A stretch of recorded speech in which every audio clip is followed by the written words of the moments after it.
Praise the Lord. இந்த ஜனவரி மாதத்தில் 8ஆம் தேதி ஆகிய இந்த புதன்கிழமையின் காலை வேளையில் தேவ சமூகத்தில் வந்திருக்கிற ஒவ்வொருவரையும் கர்த்தர் தாமே ஆசீர்வதிப்பாராக.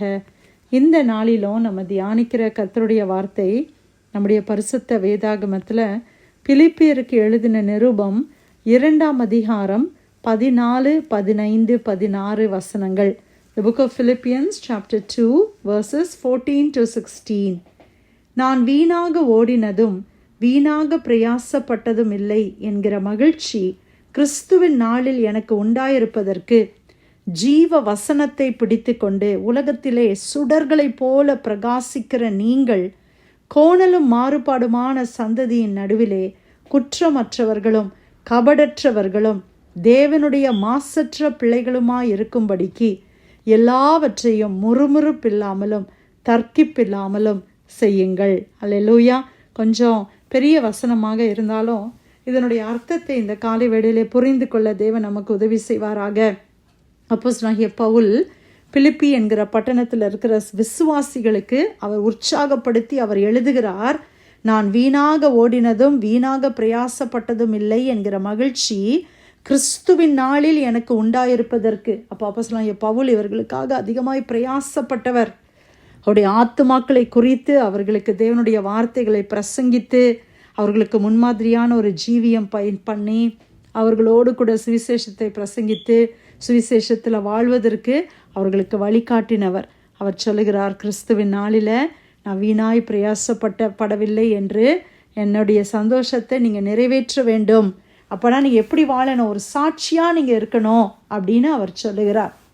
ஜீவ வசனத்தை பிடித்து கொண்டு உலகத்திலே சுடர்களைப் போல பிரகாசிக்கிற நீங்கள். பிரியமானவர்களே, விசுவாசிகளாகிய நம்ம எப்படி இருக்கிறோமா, உலகத்தில் சுடர்களைப் போல பிரகாசிக்க வேண்டும். எப்படி நம்ம உலகத்தில் சுடர்களைப் போல பிரகாசிக்கிறது?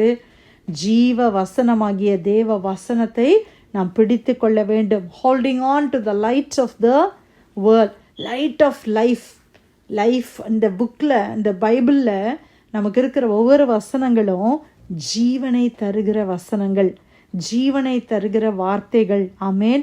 இந்த ஜீவ வார்த்தைகளை நம்ம பிடித்து கொண்டு நம்ம உலகத்தில் சுடர்களைப் போல பிரகாசிக்கிற நீங்கள். இது எப்படிப்பட்ட உலகத்தில் நம்ம வாழ்கிறோம்? கோணலும் மாறுபாடுமான சந்ததியின் நடுவில். நம்ம எப்படிப்பட்ட சந்ததியின் நடுவில் வாழுகிறோம்? கோணலான சந்ததி, நேராக போகவே தெரியல, கோணலும் மாறுபாடுமாகவே இருக்கிறார்கள். அவருடைய புத்தி கோணலாக இருக்கிறது, அவர்களுடைய செயல்கள் கோணலானவைகளாய் மாறுபாடு உள்ளவைகளாய். அ crooked and a perverse generation. இப்போ நம்ம வாழுகிற சந்ததி எப்படிப்பட்ட சந்ததி? நம்ம சலாத்தில் யோசிக்க தோணுது, எப்படி இவங்களால் இதை செய்ய முடியுது, எப்படி ஒரு மனசாட்சி இருக்கும், இப்படி ஒரு காரியத்தை செய்கிறதுக்கு எப்படி உங்களுக்கு இவ்வளோ துணிகிறோம், மனசாட்சியே இருக்காதா அப்படின்னு நம்ம நினைக்கிறோம் இல்லையா? அதுதான் கோணலும் மாறுபாடுமான சந்ததி. பிரியமானவர்களே, கோணலும் மாறுபாடுமான சந்ததி. ஆமேன். இப்படிப்பட்ட சந்ததியின் நடுவில் தான் நம்ம வாசம் பண்ணுகிறோம். இப்படிப்பட்ட சந்ததியின் நடுவில் தான் நம்ம வாழுகிறோம். அவர்கள் அப்படி இருக்கிறாங்கன்றதுக்காக நானும் அப்படி இருக்க முடியுமா? நம்ம அப்படி இருக்க முடியாது. அதான் ஆண்டவர் சொல்கிறாரு, இப்படிப்பட்ட சந்ததியின் நடுவில் நீங்கள் வாசம் பண்ணுறீங்க, ஆனால் நீங்கள் எப்படி இருக்கணும்? குற்றமற்றவர்களும் கபடற்றவர்களும் தேவனுடைய மாசற்ற பிள்ளைகளுமா இருக்கும்படி. ஹல்லேலூயா. கோணலும் மாறுபாடுமான சந்ததியின் நடுவில் நம்ம இருந்தாலும் நம்ம மேலே ஒரு குற்றமும் இருக்கக்கூடாது, மாசு இருக்கக்கூடாது. ஆண்டவருடைய பிள்ளைகளாகிய நம்ம கபடு இருக்கக்கூடாது. குற்றமற்றவர்களும் கபடற்றவர்களும் தேவனுடைய மாசற்ற பிள்ளைகளுமா இருக்கும்படிக்கு எல்லாவற்றையும் முறுமுறுப்பு இல்லாமலும் தர்க்கிப்பு இல்லாமலும் செய்யுங்கள். எதை செய்தாலும் முறுமுறுக்காமல் நம்ம செய்யணும், தர்க்கிப்பு இல்லாமல் செய்ய வேண்டும். சண்டை போட்டு செய்யக்கூடாது. சண்டை போட்டுட்டு சிலர் செய்கிறத பார்க்குறோம், அப்படி நம்ம இருக்கக்கூடாது. ஒரு கோபத்தோடு செய்கிறது அல்ல, சந்தோஷமாக செய்யணும். ஹல்லேலூயா. ஆண்டவருக்குள்ளே வாழுகிற நாம் எதை செய்தாலும் சரி, ஏன் அவங்க பார்த்தா என்ன, அவங்க பண்ணா என்ன, அவன் பண்ணா என்ன, இவ பண்ணா என்ன, நான் ஏன் பண்ணணும், அப்படி தர்க்கிப்போடு இல்லை, முறுமுறுப்பு இல்லாமல் தர்க்கிப்பே இல்லாமல் சந்தோஷமாக நம்ம செய்யணும். நம்ம எப்படிப்பட்ட சந்ததியின் நடுவில் வாழ்கிறோம்? கோணலான சந்ததி, மாறுபாடுமான சந்ததி, இருளான உலகம். அதில் தேவன் நம்மளை ஒரு வெளிச்சமாய் வைத்திருக்கிறார். உலகத்தில் சுடர்கள் அப்படின்னு சொல்லும்போது இந்த சூரியன் ஒரு சுடர், சந்திரன் ஒரு சுடர். இன்னைக்கு காலையில் அப்படி இருட்டாக இருக்குது. கொஞ்ச நேரத்தில் சூரியன் வெளியில் வரும்போது எப்படி ஆயிடுது, இந்த இருள் எல்லாம் நீங்கி அப்படி பிரகாசமாக மாறிடுது. சூரியன் மறைந்த உடனே திருப்பி ஒரு இருள் வருகிறது, அப்படி தானே? அப்போ நம்முடைய வாழ்க்கையில் இருக்கிற இருளெல்லாம் மாறி நம்ம அக்கம் பக்கத்தில் இருக்கிறவங்களுக்கெல்லாம் நம்ம தான் ஒரு சுடராக இருக்கிறோம், நம்ம தான் வெளிச்சமாக இருக்கிறோம். நீங்கள் வேலை செய்கிற இடத்துல நீங்கள் தான் வெளிச்சம். நீங்கள் உங்களுடைய நெய்பர்ஹுட்டில் நீங்கள் இருக்கிற வீடுகள் பக்கத்தில் நீங்கள் தான் வெளிச்சம். பிரியமானவர்களே, நம்ம எப்படிப்பட்டவங்களாக இருக்கணும்? ஜீவ வசனத்தை பிடித்து கொள்ளணும், மாசற்றவர்களாக இருக்கணும், குற்றமற்றவங்களாக இருக்கணும், கபடற்றவர்களாக இருக்கணும். தேவனுடைய பிள்ளைகளுடைய அழகு இதுதான். ஆமேன். அவங்க பண்ணுறாங்க நானும் பண்ணுறேன் அப்படி கிடையாது. அவங்க பண்ணுறதுனால நான் பண்ணணும்னு அவசியம் இல்லை. எனக்குன்னு ஒரு ஸ்டாண்டர்ட் இருக்குது, எனக்குன்னு ஒரு தகுதி இருக்குது, எனக்குன்னு ஒரு அழகு இருக்குது. நம்ம கேட்டது போல் இந்த மீன் உப்பு தண்ணியில் தான் வாழுது, ஆனால் அந்த உப்பு அந்த மீனுக்குள்ளே போவது இல்லை. அப்படி தானே பிரியமானவர்களே? இன்றைக்கி நம்ம மீனை சமைக்கிறோம், பொரிக்கிறோம், இல்லை குழம்பு வைக்கிறோம், உப்பு போடாமல் பண்ணால் எப்படி இருக்குது? அப்போ நம்ம என்ன பண்ணுகிறோம்? உப்பு போடுகிறோம். ஆனால் அந்த மீன் எங்கே தான் வாழுது? உப்பு தண்ணியில் தான் இருக்குது.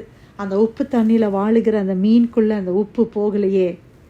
அப்போ இந்த கபடம் நிறைந்த, அசுத்தம் நிறைந்த, பயங்கரமான தீமைகள் நிறைந்த இந்த உலகத்தில் வாழ்கிற நமக்குள்ளேயும் அந்த அசுத்தம், அந்த கபடங்கள், அந்த தீமைகள் உள்ளே நுழையக்கூடாது. நாம் தேவனுடைய பிள்ளைகள். ஹல்லேலூயா. ஆண்டவருடைய இரத்தத்தினால கழுவப்பட்ட தேவ பிள்ளைகள். மற்றவங்க கெட்ட வார்த்தை பேசுகிறாங்கன்றதுனால நான் பேசக்கூடாது, அது என்னுடைய தகுதி அல்ல. மற்றவங்க இப்படி தான் உடுத்துறாங்க, நான் அப்படி உடுத்த மாட்டேன். மற்றவங்களுக்கெல்லாம் இந்தந்த பழக்கம் இருக்குது, அவங்க சீரியல் பார்க்குறாங்க, சினிமா பார்க்குறாங்க, சினிமா பாட்டு எப்போவுமே அவங்க வாயில் இருக்குது. ஆனால் எனக்குடைய வாயில் அது வராது.